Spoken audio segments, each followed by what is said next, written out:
Sabi nila, blood is thicker than water. Pero sa isip ni Evie, ay hindi naman ganon ang nangyayari. Madalas na mas importante ang opinyon at nararamdaman ng ibang tao para sa mga magulang niya kaysa sa anak na mga ito, na mas madalas inuuna ng mga ito ang ibang tao kaysa sa kanya. Mayaman nga sila sa salapi, ngunit mahirap naman sa pagmamahal sa isa't isa. Kaya hindi niya maintindihan kung ano ang kinakainggitan sa kanya ng ibang tao, na para bang isa siyang prinsesa na nakatira sa isang palaso at masaya ang buhay. Dahil kung alam lang ng mga to ang tunay na nangyayari sa pamilya nila, ay baka mabilis nang kumaripas ang mga to ng takbo. Magpapakasal ka sa kanya, Evie.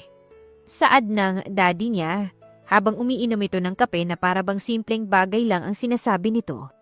Tulad naman ng lagi nitong ginagawa, ay tumango na lang siya. Hindi na siya umapila pa lalo na't alam naman niyang wala iyong patutunguhan. At ang sinasabi nitong pakakasalan niya ay walang iba kundi si Roscoe, leader ng kilala at malaking mafia gang sa bansa. Hindi naman na siya nagulat pa sa katauhan ni Roscoe dahil ang ama niya mismo ay leader naman ng isang sindikato. Kaya normal na lang sa kanya ang ma-involve sa mga illegal na bagay at masasamang tao. Kailan? Tanong niya. Sa isang linggo na. Wala ka nang dapat intindihin pa sa mga kailangan sa kasal dahil ang tauhan ko na ang bahala na umasikaso dyan. Sagot naman ng ama niya. Tumango na lang ulit siya at hindi na nagtanong pa. Kahit pa nang dumating na ang araw ng mismong kasal niya at nasa harap na siya mismo ni Roscoe at nang magkakasal sa kanilang dalawa. I pronounce you as husband and wife. You may now kiss your bride. Anunsyo na nagkasal sa kanilang dalawa. Dahan-dahan siyang humarap kay Roscoe at ganun din ito. Simula nang dumating sila sa venue, ay hindi niya pa tinatapunan ng tingin ang binata.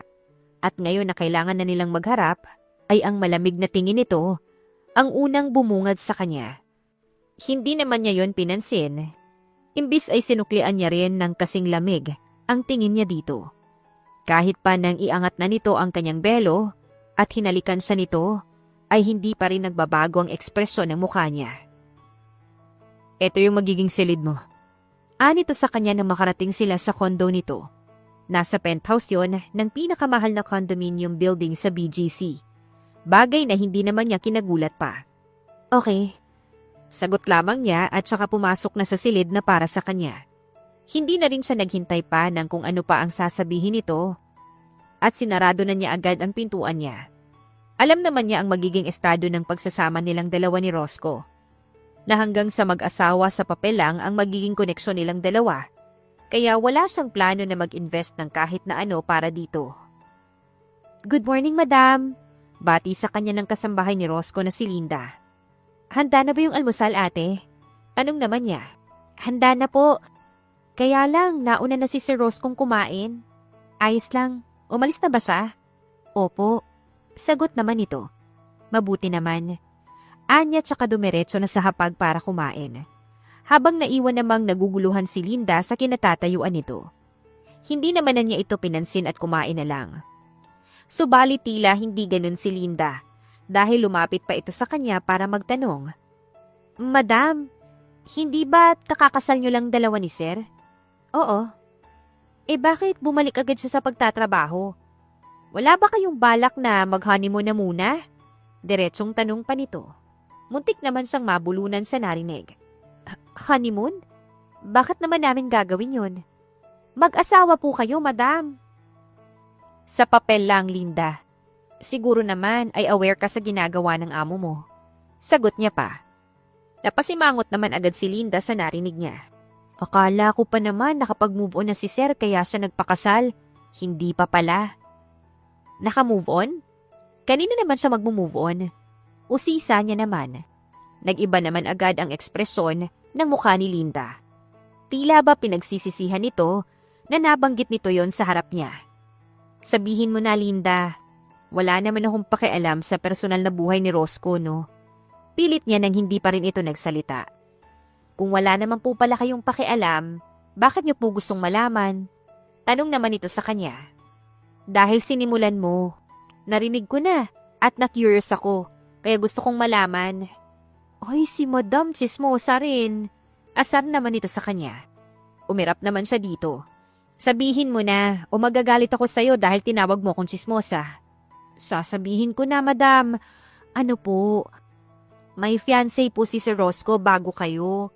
Si Madam Elaine po yun. Kaso, namatay na po siya. Namatay? Bakit? Anong kinamatay niya? Nakidnap po siya ng mga sindikato, Madam. Sagot nito. Kailan yun nangyari? Mga 1 taon na rin po yung nakalipas, Madam. 1 taon pa lang? Opo. Kaya medyo nagulat din po ako nang nalaman ko na magpapakasal na si Sir. Naiisip ko na ang bilis naman niyang pinalitan si Madam Elaine. Pero mali pala ako.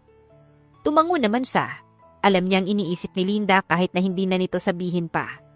Maybe he wants distraction. Bakit naman niya gagawing distraction yung pagpapakasal, Madam? Because it's also a business, Linda. Kinasal lang kami dahil may kasunduan sila ng daddy ko. At ayos lang po sa inyo yon. Nagkibit balikat siya. Wala naman akong choice. Bakit naman wala, Madam? Usisa naman ito. Basta, secret. Sagot naman niya at saka binalingan na ang pagkain.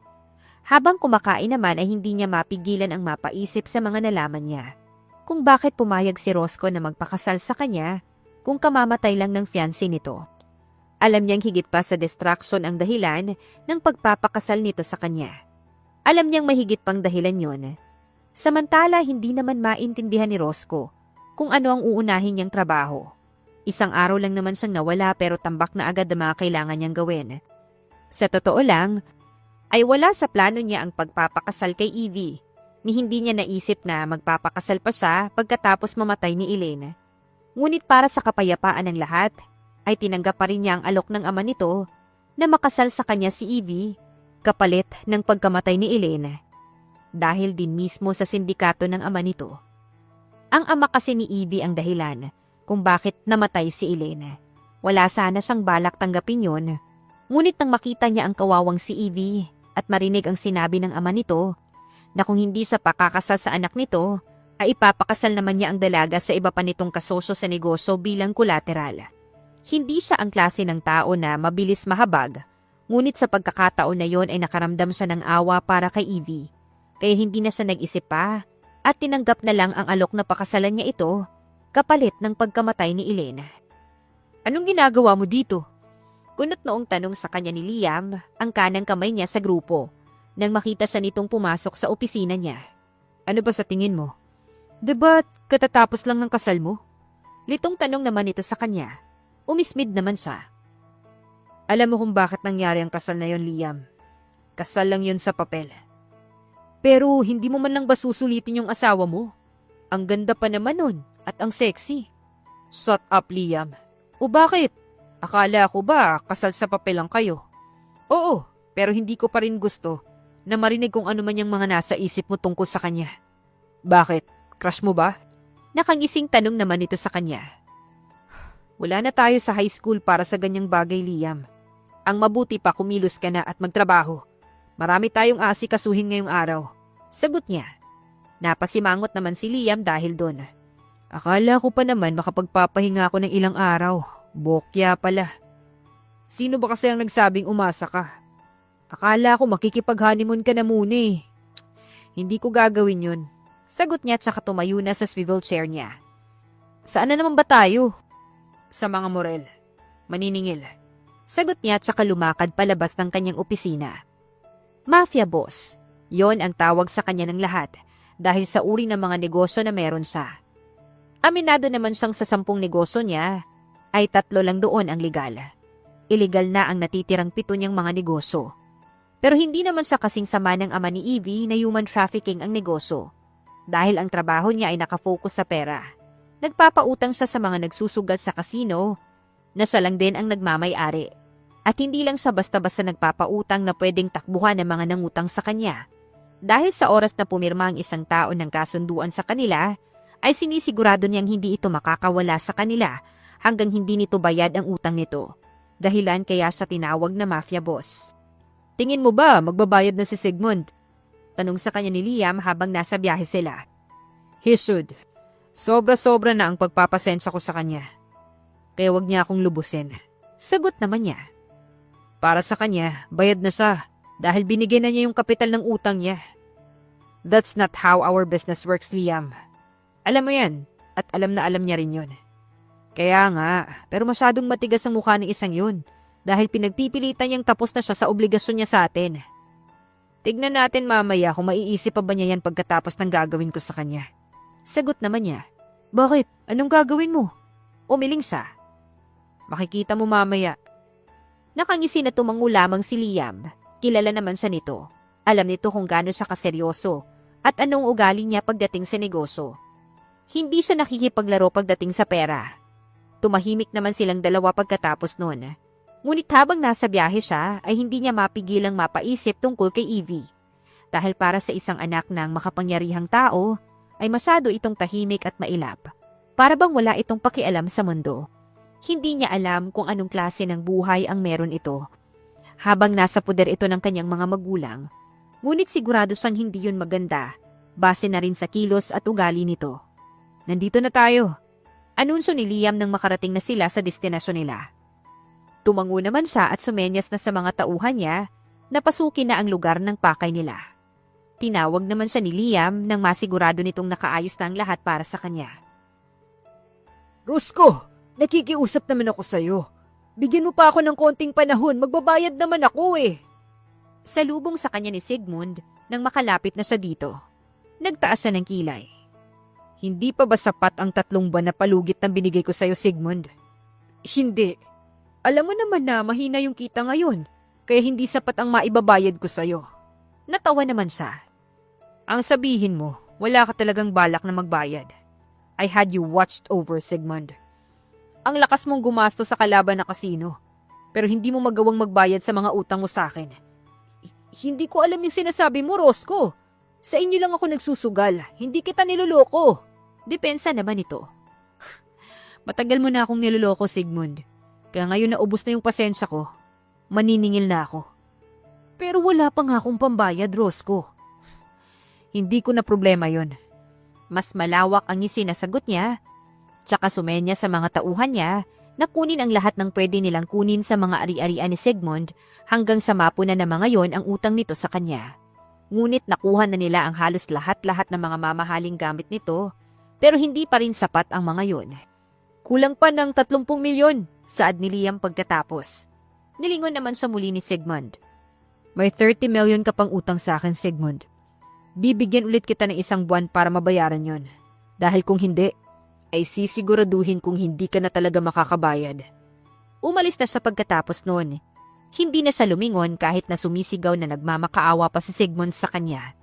Sa kabilang banda naman ay sobrang inip na si Evie dahil halos 2 linggo na siyang nakakulong lang sa penthouse ni Roscoe. Umaasa pa naman siya na makakapagpamasyal na siya pagkatapos ng kasal nila.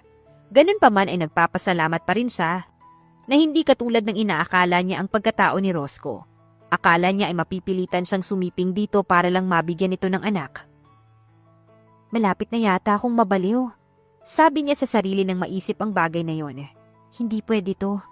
Ngayon pa lang ako nakalaya kila Daddy. Dapat ay ma-enjoy ko naman kahit minsan yung buhay ko, no? Dagdag niya pa. Kaya naman imbis na magmukmok at mag-isip ng kung ano-ano, ay nag-decide na siyang lumabas. Gusto niyang magliwaliw sa mall, bagay na hindi niya magawa noon. Linda! Bakit po, ma'am? Tanong naman ito. Aalis na muna ako, ha? Magmamall lang. Sige po, aabutin po ba kayo ng gabi? Nagkibit balikat siya. Hindi ko pa alam eh. Kung ganun po, ano pong sasabihin ko kay sir kapag magtanong siya kung nasan po kayo? Hindi naman siguro magtatanong yun. Nagtatanong siya, madam. Tinatanong niya po kayo pagka uwi niya sa gabi araw-araw. Sagot pa nito. Nagulat naman siya nang malaman yun, ngunit hindi na niya pinahalata pa kay Linda. Di sabihin mo na lang na gumala ako sa mall. At hindi mo alam kung anong oras yung uwi ko. Kasi hindi ko naman sinabi. Utos naman niya. Tumango naman ito. Sige po madam, ingat po kayo. Okay. Sagot na lamang niya tsaka umalis na. Dire-diretso lang ang lakad niya hanggang sa makasakay na siya ng elevator. Ngunit nang makababa na siya ng lobby, ay doon naman niya na-realize na wala pala siyang sasakyan. Bahala na. Saad niya tsaka pumara ng taxi. Saan po tayo, madam? Tanong ng taxi driver na nasakyan niya. Sa pinakamalapit lang po na mall, kuya. Sagot niya. Sige po. Sagot din ng driver tsaka nagsimula ng magmaneho. Na-excite naman siya, lalo na nang marating na nila ang mall. Thank you, kuya. Eto po yung bayad ko. Anya sabay abot ng 1,000. Naku ma'am, wala po ba kayong barya? 150 lang po yung pamasahe nyo, wala po akong panukli. Sa'yo na yan, kuya. Hindi mo na ako kailangang suklian. Sagot naman niya tsaka lumabas na ng taxi.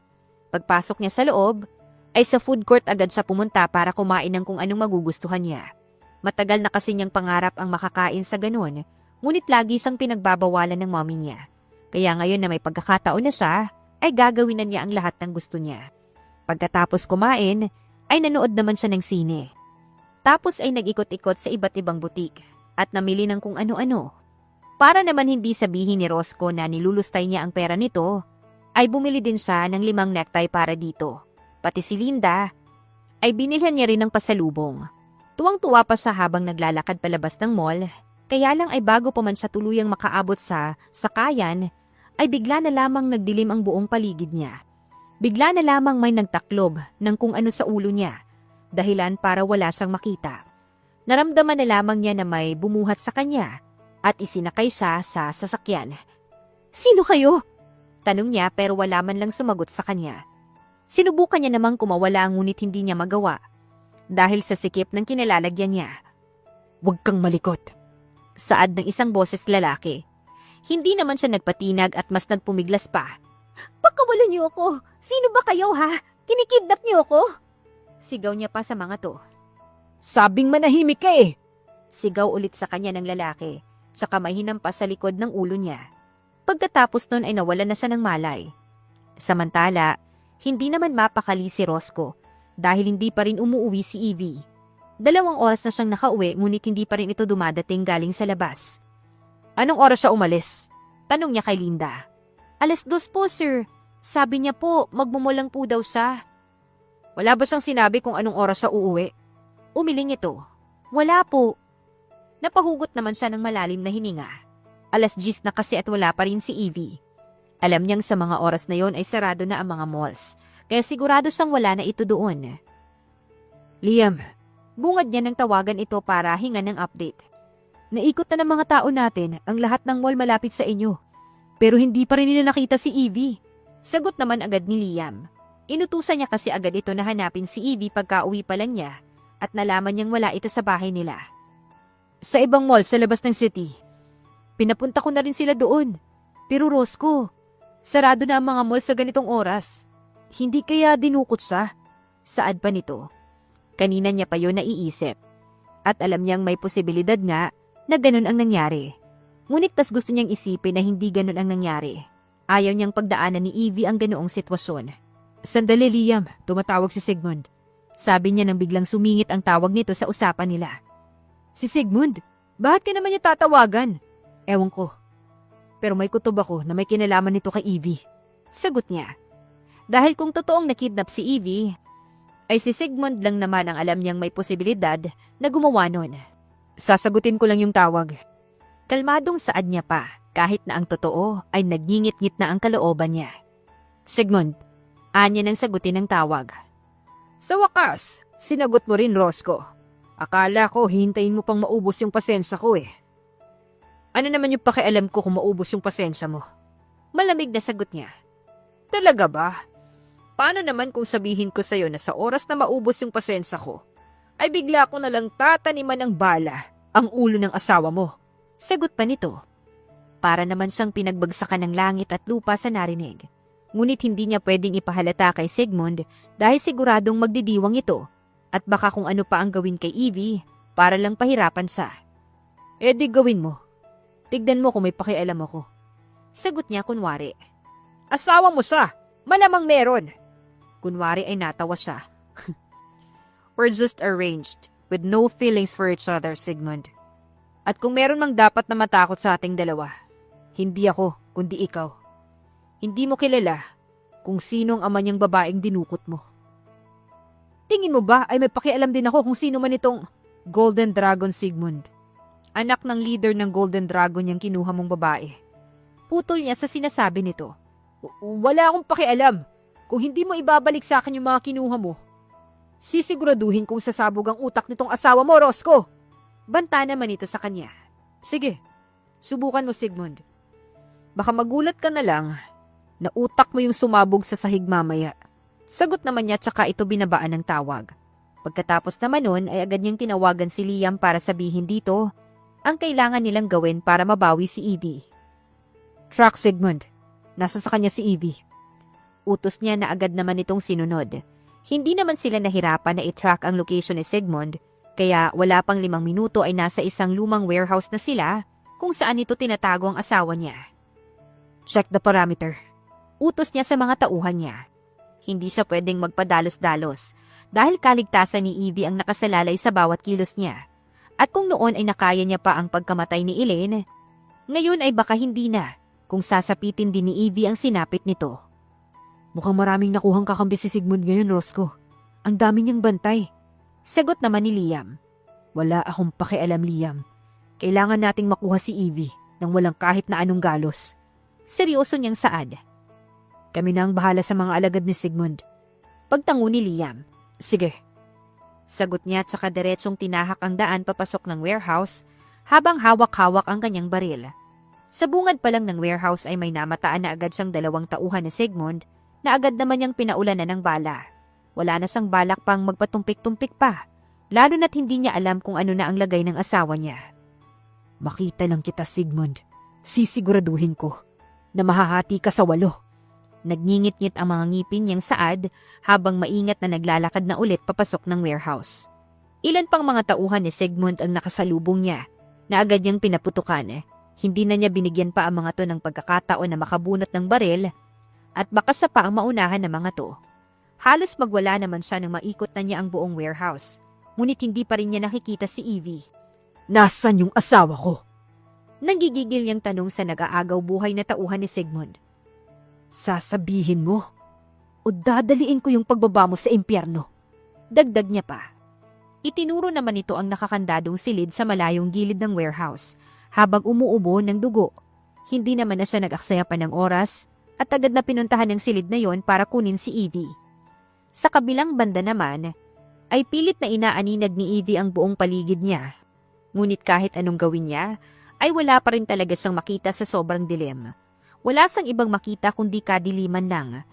Hindi rin siya makagalaw dahil parehong mga kamay at mga paa niya ay nakagapos, habang patagilid siyang nakahiga sa malamig na sahig. Mamamatay na yata ako. Mahinang komento niya. Hindi naman sa inosente sa sitwasyon niya. Alam niyang nakidnap siya at pwedeng isa sa mga kaaway ng ama niya ang kumuha sa kanya. Hindi rin siya takot dahil bata pa lang siya. Ay sinabi na sa kanya na pwede siyang malagay sa ganoong sitwasyon kung hindi siya mag-iingat. Pero maingat naman siya ni hindi na nga siya halos umalis sa penthouse ni Roscoe. Pero eto pa rin siya. Nakuha pa rin ang mga kalaban ng pamilya niya. Sana naman huwag nila akong pahirapan bago ko patayin. Saad niya pa. Halos mabulag naman siya nang biglang bumukas ang lahat ng ilaw sa paligid niya. At habang unti-unting umaayos ang paningin niya, ay may imahe ng isang lalaki ang papalapit sa kanya. Inaasahan na niya na isa yon sa mga kidnappers niya. Ngunit laking gulat na lamang niya nang tuluyang luminaw ang paningin niya at makitang si Roscoe yon. Anong ginawa nila sa'yo? Bungad agad dito sa kanya habang tinutulungan siyang makaupo. Pagkatapos sa isa-isang kinalag ang mga nakatali sa kanya. Wala pa. Sagot naman niya. Wala pa? Hinihintay mo bang may gawin sila sa'yo? Kunot noong tanong nito sa kanya. Alam naman natin na may gagawin sila. Kaya inaasahan ko na yun. Ikaw, anong ginagawa mo dito? Ano ba sa tingin mo? Salubong ang mga kilay na tanong naman ito sa kanya habang inaalalayan siya nitong tumayo. Nagkibit balikat siya at nagpagpag ng kamay nang makatayo na siya ng tuluyan. Masakit ang mga palapulsuhan niya dahil sa pagkakatali ng mga yon. Hindi mo ba inaasahan na ililigtas kita? Tanong pa sa kanya ni Roscoe. Umiling naman siya. Akala ko mga tauhan ni Daddy yung kukuha sa akin. Dahil kaaway naman niya yung kumidnap sa akin. Hindi kaaway ng Daddy mong kumidnap sa'yo, Evie. Mga kalaban ko. Kinuha ka nila para kalabanin ako. Saad naman ito. Napairap siya. Kasalanan mo pala. Saka ano naman yung mapapala nila sa akin? You are my wife. Saad naman ito na para bang hindi niya alam ang bagay na yon. Nagtaas naman siya ng kilay. Ano naman? Kinuha ka nila para pahirapan ako. Sagot pa ni Roscoe. Natawa naman siya. Paano ka naman mahihirapan sa ginawa nila? Nasa akin ba yung puso mo para mamatay ka na lang bigla dahil kinuha nila ako? Hindi naman, diba? Hindi naman ito nakapagsalita kaya tinalikuran na niya ito para makaalis na siya sa maruming lugar na yon. Samantala, hindi naman makapaniwala si Roscoe sa naging reaksyon ni Evie sa nangyari. Alam naman niyang maaaring sanay na ito sa ganoong bagay. Lalo na't anak naman ito ng pinuno ng isang sindikato. Ngunit hindi pa rin niya inaasahan na tila wala itong pakialam kung patayin man ito ng mga kidnappers. Para bang handa na itong mamatay anumang oras. Sandali! Shit! Bulalas niya nang marinig ang putukan mula sa labas ng gusaling pinagtaguan kay Edie. Agad naman niyang tinawid ang distansya nilang dalawa ng dalaga at itinago ito sa likod niya. Nandyan yung mga kalaban. Sabi pa niya habang hinihila ito para dalhin sa ligtas na sulok. Dito ka lang. Dagdag niya pa. Tumangulang naman ito habang walang reaksyon na nakatingin ng diretso sa kanya. Babalikan kita dito. Pangako na lang niya tsaka ito tinalikuran para daluhan at tulungan ang mga kasama niya. Hawak ang baril niya ay sumugod siya sa kung saan nangyayari ang barilan. Papatayin ko kayong lahat! Dinig niyang sigaw ni Sigmund nang maabutan niya ito. Sigmund! Sigaw niya tsaka ito pinaputukan ng baril. Mabilis namang tumakbo si Sigmund para magtago. At nang makahanap na ito ng matataguan, ay sunod-sunod siyang pinaulanan nito ng bala. Papatayin kita, Roscoe! Kayo ng asawa mo! Ha! Ang ganda at sexy pala nun ha! Mukhang masarap! Sigaw pa nito sa kanya. Lalo namang nag-init ang dugo niya sa narinig. At sunod-sunod ring nagpaulan ng bala kay Sigmund. Halika dito, Sigmund! Papakainin kita ng bala! Sigaw niya. Minura naman siya nito. Napakayabang mo, Roscoe! Wala ka namang binatbat! Ikaw ang walang binatbat, Sigmund! Lumabas ka dyan! Sagot niya. Dahan-dahan pa siyang humakbang papalapit sa pinagtataguan nito. Ngunit bago pa sa tuluyang makalapit, ay bigla na lamang siyang napaluhod dahil sa tama ng baril sa kanyang hita. Binaril siya ng tauhan ni Sigmund na hindi niya napansin na nakaabang lang pala sa paglapit niya.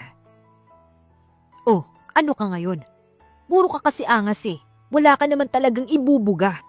Pang-uuyam sa kanya ni Sigmund habang nakatutok sa ulo niya ang baril nito.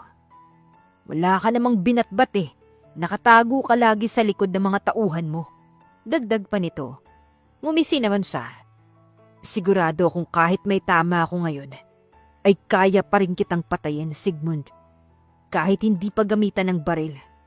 Ang yabang mo!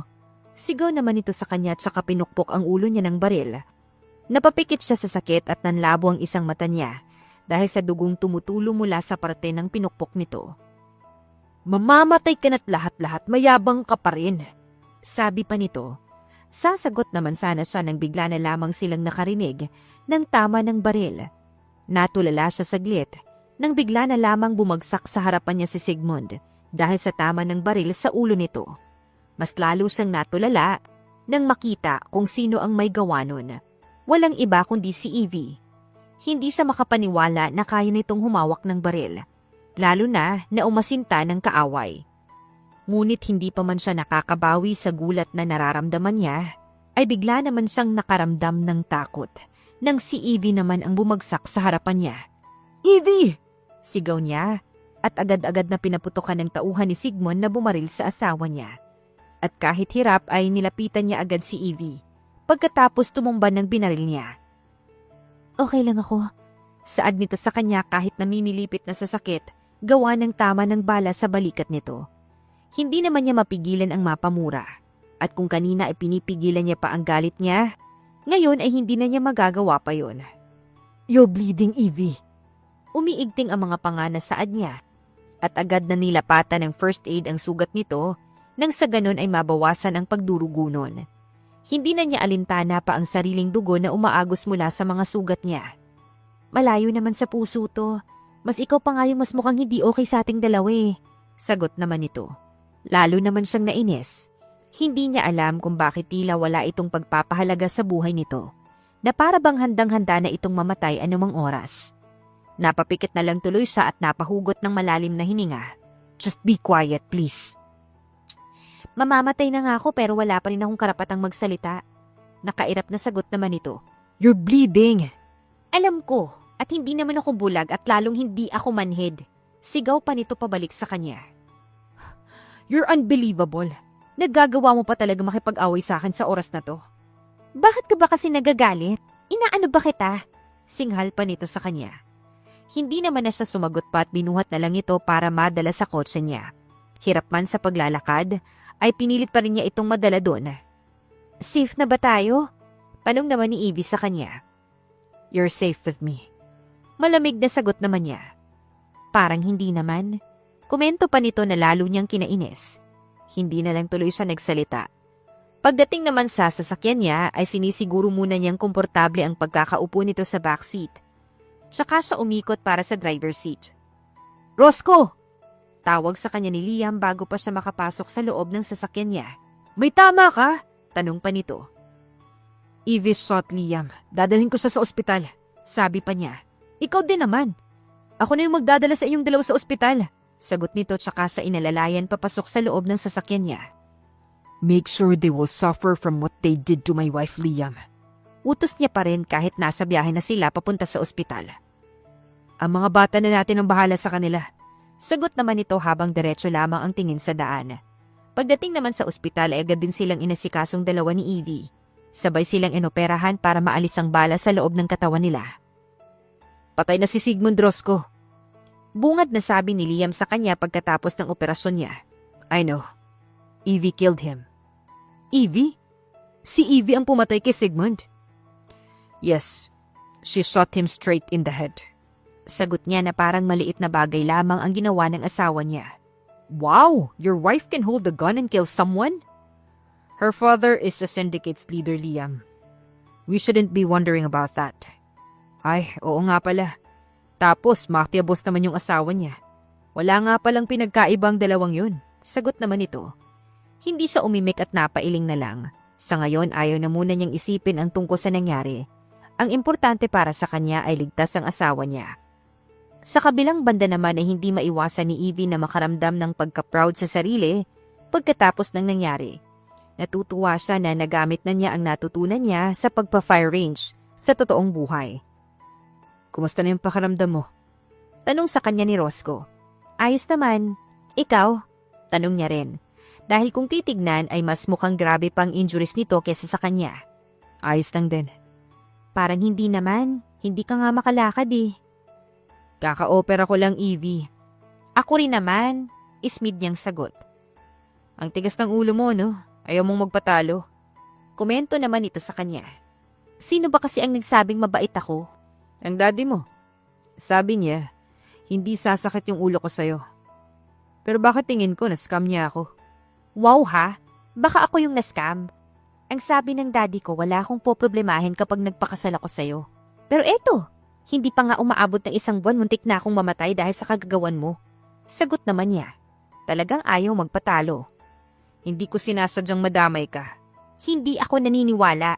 Dahil kung talagang hindi mo gustong madamay ako, di sana hindi ka gumawa ng kahit anong pwedeng ikagalit ng lalaking yun. Kastigo niya kay Roscoe. Alam mo kung sino at ano yung pagkatao ko, Evie. No, I don't. I don't even know you, aside from your name and the fact that you are a mafia boss. Which makes no different from my father. I am different from your father, Evie.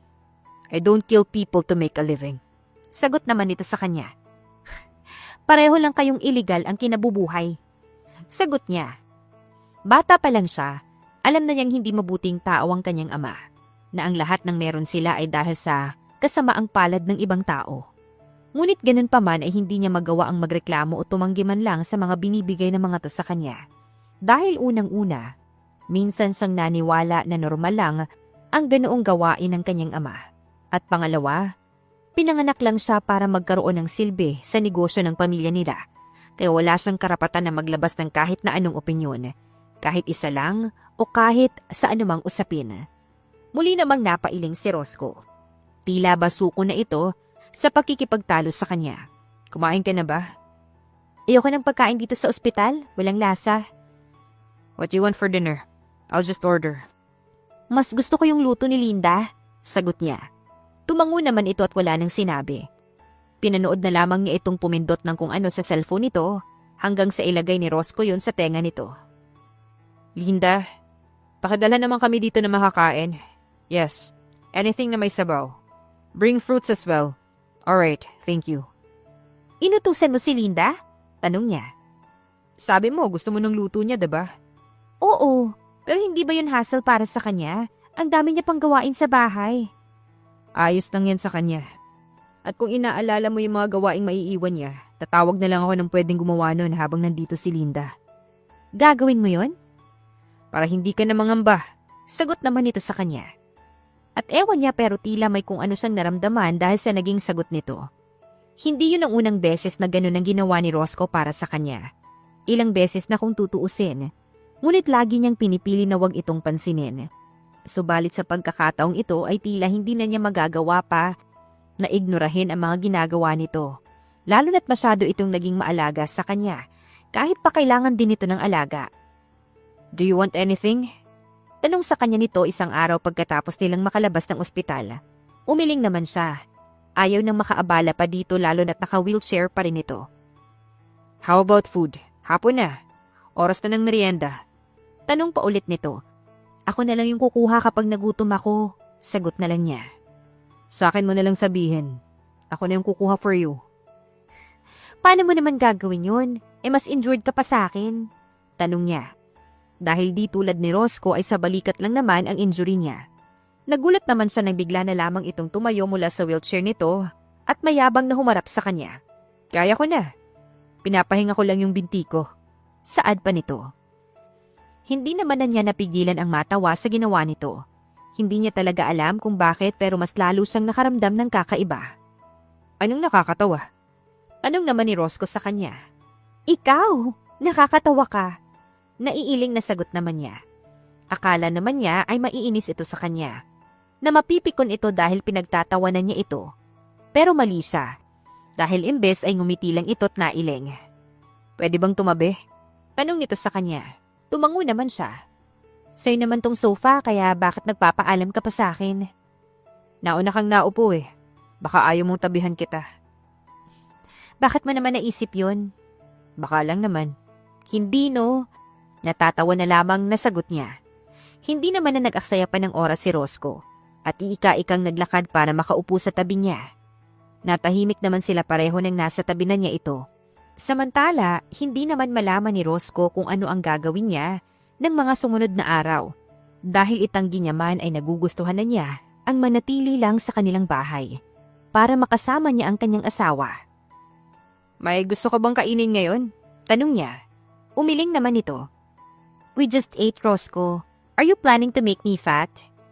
Hindi naman effective sa'yo eh. Ang payat mo pa rin. Pabirong sagot naman ito. So it was really your plan? Eritadong saad ng babae. No, I'm just kidding. Gusto ko lang talagang itanong kung may gusto kang kainin. Ismid nito sa kanya. Paupo ako ah. Di maupo ka. Ang sungit naman. Inaasar lang naman kita eh. Suyo naman niya agad. Isa sa mga bagay na nadiskubre niya tungkol sa ugali ni Evie, bukod sa pagiging independent nito, ay masyado itong masungit at mataray. At kung nasa ibang sitwasyon lang silang dalawa, ay malabo niyang pansinin si Evie. Hindi niya kasi type ang ganoong ugali ng babae. Dahilan kung bakit sa dami ng mga babaeng nakilala niya, ay si Elaine lang ang tumagal sa kanya. Hindi naman sa mas minahal niya ito. Sadyang panatag at komportable lang siya kay Elaine, kaya ito na ang napili niyang mapangasawa. Kaya ngayon na nasa harap niya si Evie, ay daig pa niya ang palaging sumusuyo ng batang nagmamaktol. Pakiramdam niya ay biglang nagkaroon ng thrill ang buhay niya. Why are you always like this? I mean, always mataray and masungit? Tanong niya. Sinamaan naman agad siya ng tingin ni Evie. Wait, I don't mean to offend you, Evie. Nagtatanong lang ako. Depensa niya naman agad. Bakit? Nababad trip ka na ba sa akin? No? O bakit ka nagtatanong? Gusto ko lang, hindi naman siguro masama na itanong ko yun, diba? Siguro naman may dahilan kung bakit ganyan yung behavior mo. Sagot niya. Gusto niyang matawa sa kanyang sarili dahil kung maririnig lang ni Liam ang mga usapan nilang dalawa ni Edie, ay siguradong masusuka yun. Baka isipin pa no na nawawala na siya sa kanyang sarili o nasa niba ng ibang kaluluwa. Behavior. Tumango siya tsaka tinignan ng diretso ang mga mata ni Evie. What did you go through that made you act brave and tough? Even in situations like this, where you don't have to act like that. Tanong niya pa. Napaawang naman yung bibig ni Evie. At saglit din na napatitig sa kanya, tsaka ito umiling at nag-iwas ng tingin. My family, that's the answer. Sagot nito. Were you trained to be like that? Trained? I was left with no choice but to be like this, Roscoe. Hindi porket mayaman yung pamilya ko, masarap na yung buhay ko. Hindi yun ganun. At kung malalaman lang nila, ay siguradong maging sila ay aayawan yung buhay ko. Sagot nito. Hindi naman na niya kailangan pang magtanong para maintindihan ang sinasabi nito. Alam niya, dahil siya mismo ang nakasaksi kung ano lang ang tingin ng daddy ni Evie dito. I understand. But if you want someone to talk to... Sir! Kumahangos na tawag sa kanya ni Linda. Dahilan para mapatigil siya sa pagsasalita. Anong nangyayari, Linda? Tanong niya. Sir, may mga pulis po sa labas. Hinahanap po kayo. Pulis? Bakit naman daw sila nandito? Tanong ni Evie tsaka ito napasulyap sa kanya. Sige na, Linda. Kakausapin ko sila. Saad niya kay Linda tsaka siya lumingon kay Evie. Pumasok ka na muna sa kwarto mo. Ako na yung bahala sa mga pulis. Pero paano kung nandito sila dahil sa nangyari? Kabadong tanong naman ito. Nginitian niya ito at inabot ang kamay tsaka marahang pinisilyon. Wala kang dapat ipag-alala tungkol doon, Evie. Sige na, pumasok ka na sa kwarto mo. Paninigurado niya naman dito. Sumunod naman ito at siya na lamang yung nandoon sa kanya hinarap ang mga pulis. Hindi siya kabado, ni hindi siya nag-iisip ng kung anong hindi maganda. Subalit nang makita niya ang dahilan ng pagpunta ng mga pulis sa bahay niya, hindi na napigilan pa ng puso niya ang kumabog ng napakabilis. Ilin. Bigkas niya sa pangalan ng sana ay mapapangasawa niya. Kulang ang salitang gulat para ilarawan ang nararamdaman niya sa nakikita niya sa harap niya ngayon. Roscoe? Tawag nito sa kanya.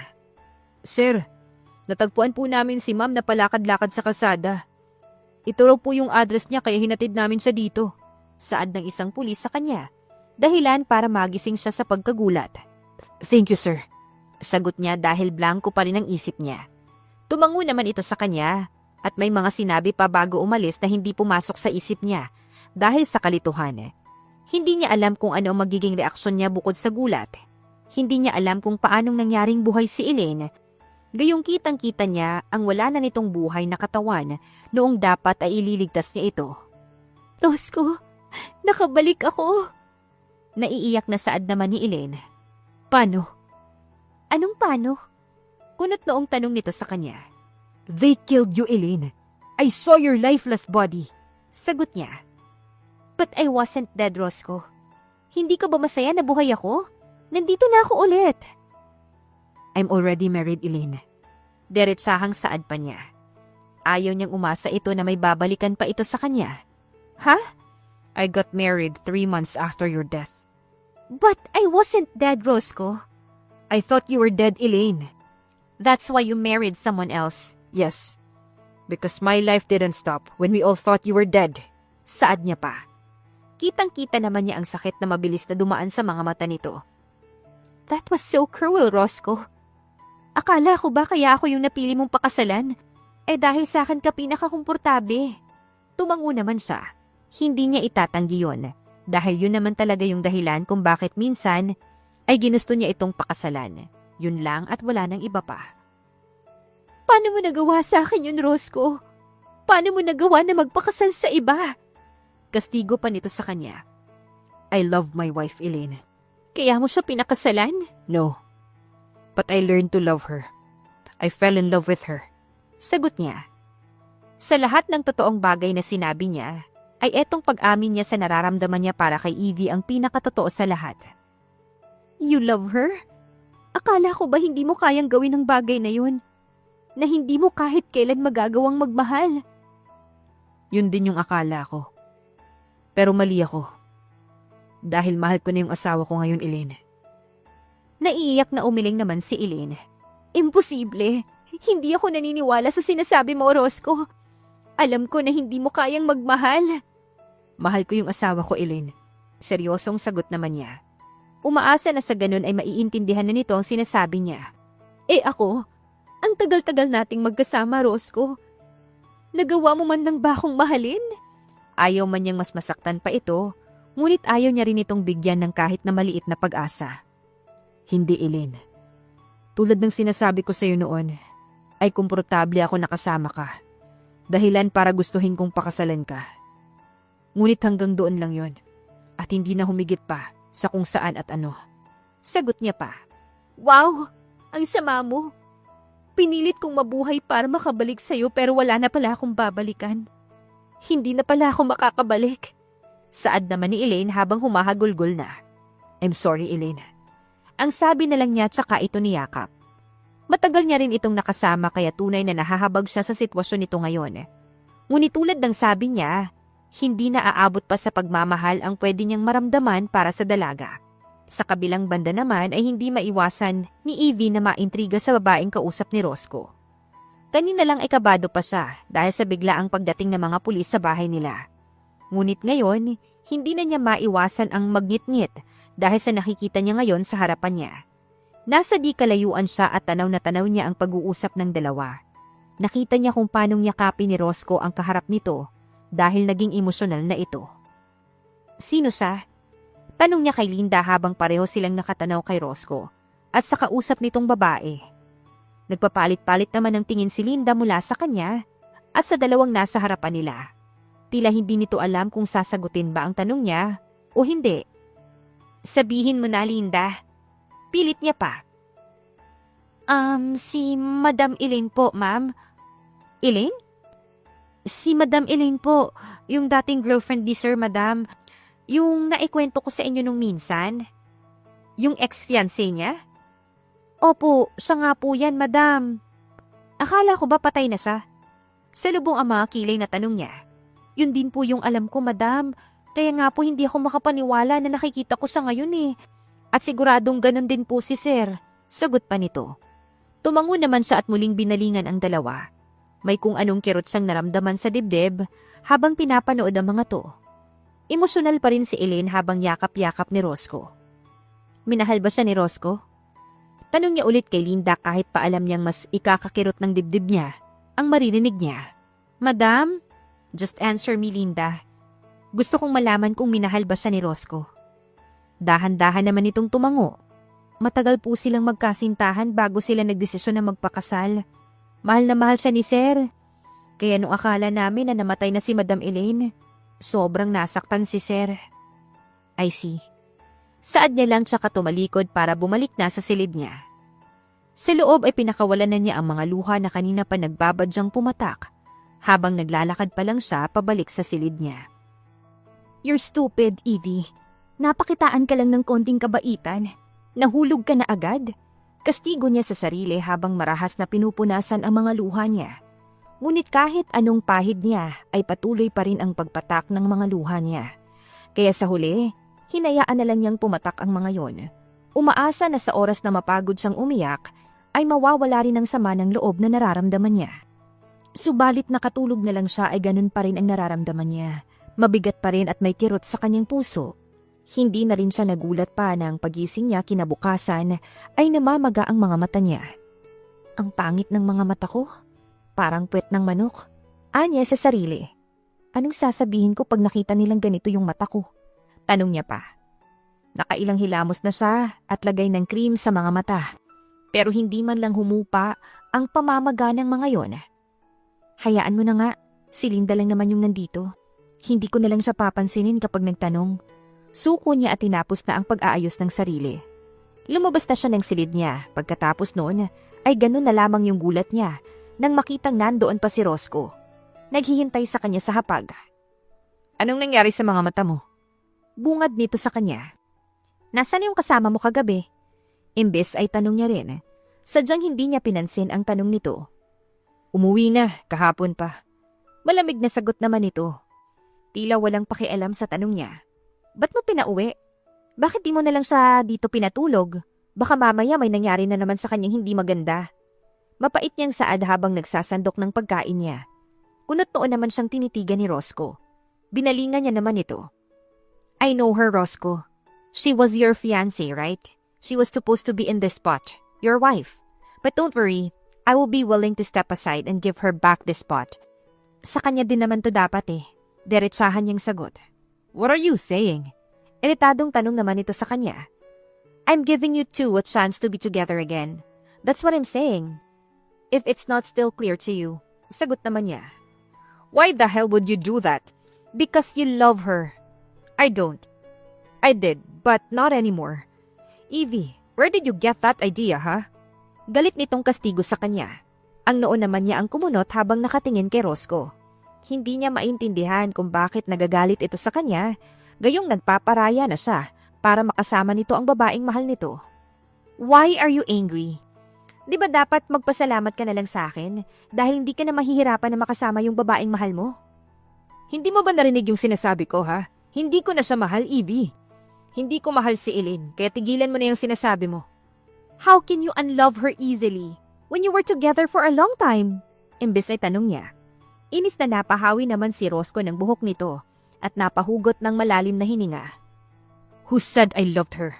Tanong nito sa kanya pagkatapos. Hindi ako naniniwala na hindi mo siya minahal. Well, maniwala ka na dahil hindi naman talaga. We were together, yes. But that's only for companionship. Komportable ako sa kanya, kaya kami nagplano na magpakasal noon. Tinaasan niya naman ito ng kilay. Oh, yun naman pala eh. Ayaw mo bang makasal sa babaeng komportable ka? Mas gusto kong makasal sa babaeng mahal ko. Sagot naman niya. That's what I'm saying, Roscoe. Hindi ka naman nakikinig eh. Hayaan mo, ipapaayos ka na yung annulment natin bukas na bukas. You won't do that, Evie. Bakit hindi? Na-stress na ako sa'yo, ha? Ikaw na nga tong tinutulungan na makasama yung babaeng mahal mo tapos ikaw pa yung may ayaw. Kasama na kita, kaya bakit kailangan mo pang gawin yun? Taas kilay naman itong saad sa kanya. Natigilan naman siya. Hindi niya alam kung mali lang ba siya ng pagkakaintindi sa sinabi nito o yun talaga ang ibig sabihin nun.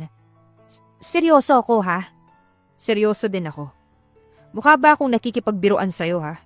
Sagot nito. Si Elaine yung mahal mo. Hindi nga, ang kulit mo talaga. Anito tsaka walang pasabi siyang binuhat mula sa kinauupuan niya.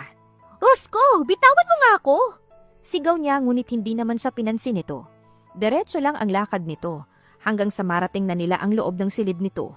Hoy Roscoe, ba't mo ako dinala dito? Sigaw niya pa ulit. Hinampas na niya ang balikat nito pero hindi pa rin ito natinag. Imbes ay marahal lang siya nitong binaba sa malaki nitong kama. Simula ngayon, dito ka na matutulog. Sabi pa nito. Sinong nagsabi? Ako. Natatawang sagot naman ito. Bakit? Dahil mag-asawa tayo. At mahal kita, kaya dito ka sa tabi ko. Sabi pa nito. Imbis naman malinawan ay tila lalo lamang siyang naguluhan. Ha? I know that you know what I meant, Evie. Stop playing stupid. I'm not playing stupid. Hindi ko talaga maintindihan. Ano ba yung hindi mo maintindihan sa mga sinabi ko? Napayuko naman siya at napahawak sa isa niyang kamay. Namahal mo ko. Anong mahirap intindihin dun? Arranged lang naman tayo, Roscoe. So? Porket ba arranged, hindi na kita pwedeng mahalin, ha? Kailan mo ba ako minahal? It started after our wedding. Sagot nito. Mabilis naman siyang napabilang sa isip niya. Kung gaano na sila katagal nakasal, 7 buwan, gano'n na sila katagal kasal, kaya gano'n na rin katagal ang pagmamahal sa kanya ni Roscoe. Bakit ngayon mo lang sinasabi kung gano'n? Kung sinabi ko ba sa'yo nun, maniniwala ka? Tatanggapin mo ba ako? Tanong din ito sa kanya. Dahan-dahan naman siyang tumango. Oo. Bakit? Tanong nito sa kanya. Dahil mahal din kita, mahinang sagot niya. Manghana na patitig naman sa kanya si Roscoe. Tila ba hindi ito makapaniwala sa narinig mula sa kanya. Inirapan niya tuloy ito. Mahal mo ko? Bingi ka ba? Mataray na sagot naman niya. Ang taray mo talaga. Natatawang sagot naman ito tsaka siya pinatakan ng halik sa pisngi. Nagulat naman siya ngunit hindi niya na pinahalata pa yon. Sinasabihan mo akong stupid pero ikaw din naman eh. Di lalong mas bagay tayo dahil pareho tayong stupid. Sagot pa nito, ewan ko sa'yo, Roscoe. Sagot naman niya tsaka nagpumilit na kumawala sa yakap nito na hindi naman niya nagawa dahil lumapat na ang labi nito sa kanya. Hindi naman niya mapigilan ang sarili na mapadaing dahil sa sensasyon na hatid sa kanya ng halik ni Roscoe. Lalo na nang magsimula na rin itong haplusin ang katawan niya. Samantala pakiramdam naman ni Roscoe ay sinusunog siya ng buhay dahil sa init ng nararamdaman niya sa katawan niya habang hinahalikan pa rin niya si Evie. Mahal kita, Evie. Bulong niya habang tuloy-tuloy pa rin ang pagpapaulan niya ng halik sa asawa. Wala na siyang balak pang pigilan ang sarili niya. Aangkinin na niya ang asawa niya. Ipaparamdam niya dito kung gaano kainit ang pagmamahal na nararamdaman niya para dito. Mahal din kita, Roscoe. Sagot naman ni Evie sa kanya. Hirap ang tono nito. Para namang gatilyo yon na pumatid sa natitira niyang pasensya. Ganun pa man ay ginawa pa rin niya ang lahat ng makakaya niya para maging maingat pa rin. Ayaw niyang masaktan si Evie dahil lang sa masyado siyang uhaw sa kamunduhan. Nasaktan ba kita? Tanong niya habang mahigpit na nakayakap mula sa likod nito. Pagkatapos mo akong stretch na parang garter, oo. Natawa naman siya sa sagot nito. I'm sorry, baby. Nasabik lang. Sagot niya tsaka pinatakan ito ng halik sa pisngi. Akala ko hindi na maibabalik sa normal ang buto ko pagkatapos ng mga ginawa mo sa akin, Roscoe. Nakalimutan mo yata na asawa mo ko at hindi papel na pwede mong tupiin sa 8. Sorry na nga. Ewan ko sa'yo. Tunog nagtatampong sagot pa nito. Mas lalo niya namang hinigpitan ang yakap na dito.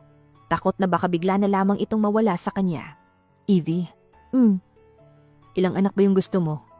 Ha? Gulat na reaksyon naman ito. Ayaw mo ba ng anak? Gusto, hindi ko lang inaasahan na gusto mo rin. Bakit ko naman hindi gugustuhin? Akala ko lang, mukha ka kasing cold nung una eh. Tapos ang distant mo pa. Ang tingin ko sa'yo noon, ikaw yung tipo ng tao na walang ibang gustong gawin kundi yung magtrabaho. Yun bang walang balak magbigay ng oras sa pagpapamilya? I wasn't like that. Alam ko na yan ngayon, sagot niya. Hindi ka pala cold and distant. Clingy ka pala and corny. Corny? Hindi makapaniwalang reaksyon naman niya. Totoo naman. Kumpirma naman ito habang natatawa.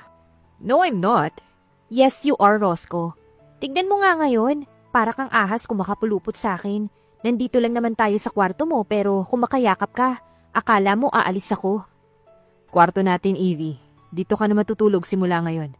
Pagtatama niya naman sa sinabi nito. Hindi na niya pinansin pa ang pang-aasar nito sa kanya.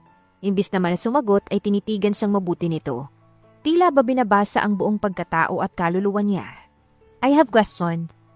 Sabi nito pagkatapos ng ilang sandali. What is it? Tungkol kay Elaine. What about her? Inaasahan na niyang magtatanong ito ng tungkol sa dati niyang fiancé. At handa naman siyang sagutin yun. I thought she was dead. Panimula pa nito. Did you learn that from Linda? Tanong niya rin. Yes, so? Hindi naman niya maiwasan na mapangiti. Halatang inip na ito na malaman ang sagot sa tanong nito. That's what I thought as well. I saw her lifeless body. Then, why was she alive now? I asked Liam to dig about what happened. Why Elaine reappeared alive after dying. What did Liam say? Wala pa. But I'm sure mahahanap niya yung sagot. Sagot naman niya. Ayaw na sana niyang isipin pa si Elaine o kung ano man ang nangyari sa dalaga. Ngunit alam niya na hindi sila matatahimik hanggang hindi niya malulutas kung ano ang nangyari. Dahil kahit siya ay hindi naniniwala sa sinabi nitong bumalik ito para sa kanya. I want you to just stay here, Evie. Huwag sanang matigas yung ulo mo para hindi ka na mapahamak ulit. Paalala niya sa asawa bago umalis para magtrabaho. Hindi na nga, dito lang ako. Tsaka sa dami ng bodyguards na nilagay mo dito, sa tingin mo ba makakaalis pa ako? That's for our safety, especially for you. Bakit? May banta na naman ba sa akin? Wala. Pero gusto ko pa rin na mag-ingat tayo. Para hindi na maulit yung nangyari nung nakaraan. Hindi ko na alam kung ano magagawa ko sa oras na maulit pa yon, Evie. Napanguso naman ito at napahawak sa kamay niya na para bang bata na nagpupumilit na ibili niya ito ng laruan. Hindi na nga yun mauulit. I know. Nakangiting sagot naman niya dahil talagang siniguro niya yon. Hindi lang 2 bodyguards ang nilagay niya para magbantay sa asawa niya, kundi 10. Ayaw niya man isipin ay mas mabuti nang handa siya sa anumang mangyari. Sige na nga, Alis ka na, baka malate ka pa. Taboy na nito sa kanya. At gustuhin man niyang magpalambing pa ng kahit konti, ay pinilit na niya ang sarili na umalis dahil hindi siya pwedeng magsayang ng oras. Uuwi din ako kaagad. Saad niya tsaka ito pinataka ng halik sa labi. Mabilis na siyang tumalikod pagkatapos noon para hindi na siya mahirapan pang umalis. Pagdating naman niya sa opisina niya ay nandoon si Liam para salubungin siya. Anong balita? Tama ka sa inala mo, Roscoe. Hindi nga si Elaine ang babaeng yun. Si Rita yun. Rita? Elaine's best friend? Kunot noong tanong niya. Oo, she cloned Elaine to get close to you. Kumpirma naman ito. Why would she do that? To lure you and eventually penetrate to our business. Mas lalo naman siyang naguluhan sa mga narinig niya. Hindi siya malapit kay Rita at pinakikisamahan niya lang ito noon para kay Elaine. Who's behind her? Tiimbagang na tanong niya pa.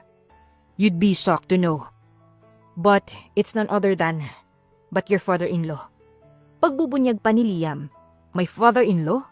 Yes, apparently. Evie is not a peace offering for Elaine's death, Roscoe. Your wife is a collateral for his bigger plan. Gusto niyang mapabagsak ka. Kaya pinakasal niya sa iyo ang anak niya. Umaasa siya na because of Evie ay mapapahina nito ang depensa mo laban sa mga gustong magpabagsak sa iyo. Alam ba ni Evie yung mga plano ng papa niya? She didn't. She was kept in the dark. And I don't even think she was ever treated like a family. What do you mean? Imbis naman na sumagot, ay may inabot na lamang na folder sa kanya si Liam. See it for yourself, Roscoe. Malalaman mo dyan ang mga pinagdaanan ng asawa mo. Sabi pa nito. Ginawa naman niya ang sinabi nito. At habang dumadami na ang mga nalalaman niya, ay mas nasasaktan siya para kay Evie. Hindi niya inaasahan na sobrang hirap ang naging buhay ng asawa niya sa mismong poder ng mga magulang nito.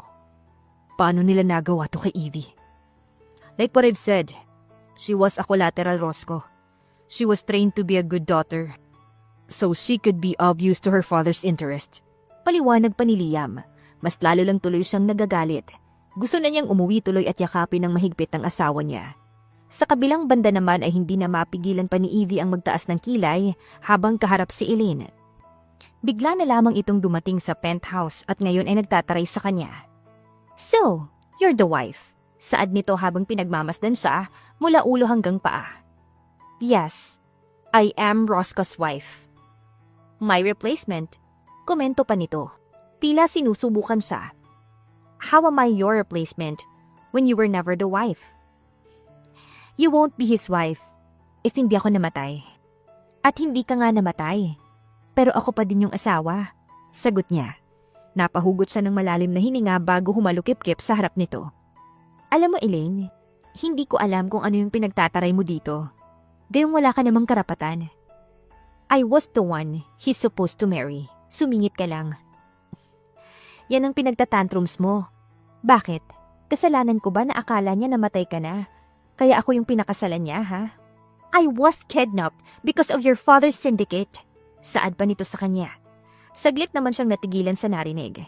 Aminado siyang naapektuhan siya sa sinabi nito. Pero hindi pa rin siya papatalo. It was my father's fault. Then not mine. Sagot niya. Ganyan ba talaga pag anak ng kriminal? Maliit na bagay na lang sa inyo ang mga iligal na ginagawa ng mga magulang niyo? Sa akin? Oo. Ewan ko na lang sa iba. Ang kapal ng mukha mo, desperada. Sagot naman niya. Hindi niya talaga alam kung bakit siyang inaaway nito, gayong hindi naman niya ginusto ang makasal kay Roscoe. Anong sabi mo? Gusto mo ba talagang ulitin ko pa? How dare you! Sigaw pa nito sa kanya. At akmang susugurin siya nang harangan ito ng mga bodyguards niya. Sige, subukan mo kong saktan para mamatay ka na talaga dahil ipapahagis kita dyan sa labas ng bintana. Ewan ko lang kung may makakakilala pa sa'yo pagkatapos mong malaglag mula dito sa penthouse. Banta niya habang hawak kamay pa rin ito ng mga bodyguards niya. Natigilan naman sila nang biglang bumukas ang main door ng penthouse at mabilis ang lakad na bumungad sa kanila si Roscoe. Kahit ang noon nito ay diretso ang tingin sa kanya. Napaaga yata yung uwi. Hindi na niya natapos pa ang sasabihin nang bigla na lamang binagsak ni Elaine ang sarili nito sa dibdib ng asawa niya. Roscoe, tulungan mo ko. Pinagbabantaan ako ng babae niya na ipapatapon niya ako sa bintana nitong penthouse mo. Pagpapaawa nito sa asawa niya. Imbis naman nakaawaan nito ni Roscoe ay sinenyasan nito ang mga bodyguards nila na ilayo sa kanya. "Drop your acting, Rika. Alam ko na mga plano mo," sabi ni Roscoe. Natigilan siya ngunit mas natigilan si Elaine. "Ha? I don't understand, Roscoe.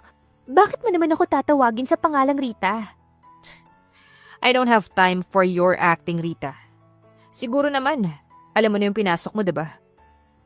Ano ba yung mga sinasabi mo, Roscoe? Ako to, si Elaine." Pilit pa nito pero hindi ito pinansin ni Roscoe. Sumenyas na lamang ito sa kanyang mga tauhan at sa isang iglap ay kinaladkad na ito palabas ng mga bodyguards nila. "Ayos ka lang ba? May ginawa ba siya sa'yo?" "Wala. Ayos lang ako. Ano bang nangyayari, Roscoe? At sino si Rita?" Pinaliwanag naman nito sa kanya ang lahat ng mga nangyayari. At hindi na siya nagulat pa na ginagawa yun ng daddy niya. "Anong plano mong gawin ngayon?" tanong niya. "I'm still thinking, baby. Ayokong kumilos ng basta-basta. Ayokong masaktan kita. Kung basta na lamang ako magde-decide na hindi ka nakakausap na muna. Kaya ngayon ang priority ko ang kaligtasan mo." "Do what you think is good, Roscoe. Kung sa tingin mo, banta ang daddy ko sa kaligtasan natin, gawin mo ang pwede mong gawin para hindi na tayo mailagay sa peligro." "But he's your father, baby. You are my husband, Roscoe. Mas importante ka at wala nang masihigit pa sa'yo para sa akin." Sagot naman niya. Matagal namang napatitig si Roscoe bago niya niyakap ng mahigpit ito. "I'll do my best to keep you safe, Evie. Hindi ko hahayaan na masaktan at magamit ka pa ulit para sa kasamaan nila. I love you." "Mahal din kita, Roscoe. Ikaw lang ang pamilya ko." "We'll make it bigger soon, baby, okay?" Tumango siya at yumakap na rin ng mahigpit sa asawa. Nang mga sumunod na araw naman ay naging masyadong maingay dahil sa paglaban na ginagawa ni Roscoe laban sa daddy niya. At tulad ng pangako niya ay hindi siya nangialam. Naghintay lang siya at nanahimik. Dahil para sa kanya ay oras na para maputol ang kasamaan ng daddy niya. Oras na para mabawasan naman ang masasamang tao sa mundo. Ngunit hindi yun naging madali. Alam niya at kitang-kita niya yon sa mga pagod na mga mata ni Roscoe tuwing uuwi ito sa kanya. Pero hindi nauwi sa wala ang lahat ng paghihirap nito. Dahil sa wakas ay napabagsak din ito ang daddy niya. Hindi niya mapigilan ang mapangiti habang pinapanood sa balita ang pagkakadakip ng ama niya at ang pagkakabuwag ng samahan nito. "It's over, baby." Salubong sa kanya ni Roscoe. Nang makauwi na ito ng gabing yon, malawak ang ngiti ngunit naiiyak na sinalubong naman niya ito ng mahigpit na yakap. "Thank you, Roscoe." "You have nothing to thank me, Evie. Tungkulin ko ito bilang asawa mo." Umiling siya. "I still thank you, Roscoe. Thank you for coming into my life and changing it for the better." Hindi naman na kumontra pa si Roscoe at imbes ay nagpasalamat din sa pagdating niya sa buhay nito. At hindi man niya hiniling ay kusa ng tinalikuran ni Roscoe ang dati nitong buhay. Binitawan na nito ang mga iligal na negosyo nito at nag-focus na lang sa pagpapalago ng malinis nitong negosyo. Habang siya naman ay nakasuporta lang sa likod nito. "Masaya ka ba sa akin?" tanong nito sa kanya isang araw habang nagpapahangin sila sa veranda ng bagong bili nilang beach house. "Sobra, Roscoe. Sobrang saya ko na dumating ka sa buhay ko. Ikaw?" "Masayang masaya. Dahil sa'yo ay nagkaroon ng magandang direksyon ng buhay ko." Sagot pa nito. Napangiti naman siya. Hindi niya inaasahan ang buhay na meron siya ngayon. Ngunit labis-labis siyang nagpapasalamat na ito ang inilaan sa kanya ng Panginoon. Simple man ay masaya siyang nagmamahal at minamahal. At dito na nga nagtatapos ang kwentong pag-ibig ni Roscoe at Evie. Naway kayo po ay kinilig sa kwentong ating napagsaluhan ngayong araw. Muli po ay maraming salamat sa inyong walang sawang pagkikinig at pagsuporta. Hanggang sa susunod, abangan pa rin po ang mga nakakakilig na kwentong pag-ibig. Siyempre dito pa rin po yan sa inyong inaabangang Dear Jen.